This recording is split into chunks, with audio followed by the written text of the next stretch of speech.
Okay, let's talk about one of life's biggest questions, right? How do you actually get what you want? I mean, really, whatever you want. In this breakdown, we're going to dive into a fascinating philosophy that promises an answer, and it's way simpler than you might think. But what if I told you that the entire secret, the whole game plan for hitting your goals, could be boiled down to a single word? Just one simple action. Seriously, think about it for a sec. What could that one word possibly be? All right, so let's not drag it out. The source material calls this the one-word answer. And it makes a pretty bold claim that this is the single most important art you can possibly learn in your entire life. The source puts it just like this, and I really want you to let this sink in. If there's one art in life to learn extremely well, it's setting the stage, telling us that this one thing, if you can just master this, everything else starts to fall into place. That's it. That's the word, ask. It's almost ridiculously simple, isn't it? But that's the absolute core of this whole idea. The entire art isn't about being the best worker, it's about learning how to be a really, really good asker. So the obvious question is, if it's that simple, why don't we all have everything we want?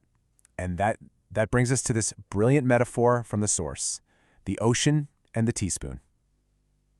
This is all about why we fail and where we're going wrong. To really get this, there are 3 keys you have to understand. First, asking is just the start. It's the starting pistol.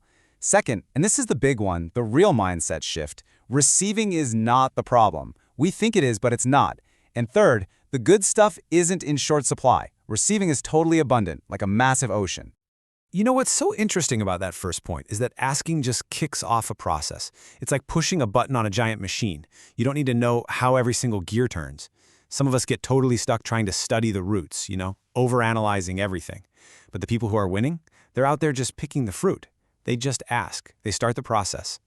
And this reframes everything. We think the problem is out there somewhere, that opportunities or people just aren't giving us what we need.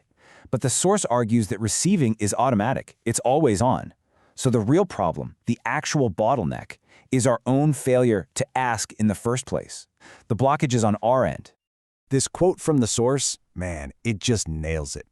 Good worker, poor asker. So many of us are this person. You can get up every single day. You can grind. You can work your tail off. But if you haven't clearly asked for what you want, if you don't have defined goals, you're just a ship with a powerful engine but no rudder. All motion, no direction. And this is where that idea of abundance comes back in such a powerful way. Imagine that everything you could ever want, success, happiness, wealth, is a giant ocean. It's vast. It's basically limitless. The supply isn't the problem. The problem, as the source so beautifully puts it, is that some people go to the ocean with a teaspoon.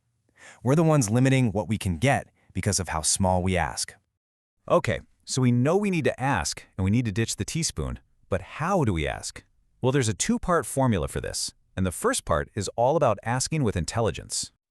See, this isn't about just mumbling some vague wish into the universe. It's about being incredibly precise. You can't just ask for success. What does that even mean? You have to define it. Describe it with crystal clarity. Get specific with the details. And you get there by asking yourself these kinds of questions. What size is it? What color? How soon? Exactly? How much? Down to the dollar. These aren't just little details. They're the instructions you're writing. They turn a fuzzy daydream into a concrete target. And here's the magic behind all that detail. The source says that these clearly defined goals literally act like a magnet. They create this powerful pull on the universe. And the better you describe it, the more vivid you make it, the stronger that magnetic pull becomes, drawing you and the opportunities you need right toward it. But having the world's most perfect detailed plan isn't enough. Your intelligence is only half of the equation. Now we get to part 2. And for a lot of us, this is the really hard part. You have to believe like a child. I just love this duality. It's so powerful. You use your tactical, logical, adult brain for the asking with intelligence part. You make the plans, you map out the specifics, but then you have to completely switch gears. You have to believe in those plans with the pure, simple, unwavering faith that a child has. And let's be honest, this is tough. As adults, we are trained to be skeptical. We're experts at spotting all the reasons why something can't or won't work. A kid doesn't have that filter. They just believe. And that pure, undiluted faith, That's the essential, childish part of the equation that really lights the fuse. All right, so we've covered the why and the how. We have the two-part formula, ask with intelligence, believe like a child. Now it's time to actually do something with it. This brings us to your 90-day challenge. It is officially time to trade in that tiny teaspoon. The source is super clear about this. You don't have to commit your whole life to this on faith. Just try it.